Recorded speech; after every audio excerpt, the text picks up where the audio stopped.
এই দেখো বন্ধুরা, আমি সোয়াবিন তরকারি এখন বসাচ্ছি। এই দেখো, সোয়াবিনটাকে আগে ভালো করে নুন দিয়ে সেদ্ধ করে নিয়ে তারপরে ঠান্ডা জল দিয়ে ভালো করে ধুয়ে জলটাকে চিপড়ে নিয়েছি।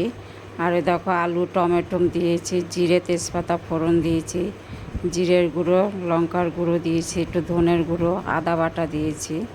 এবার এটা কষানো হয়ে গেলে পরে জল দেব। এটা একটু শুকনো শুকনো নামাবো। তা তোমরা দেখতে থাকো, আবার আসছি এরপরে।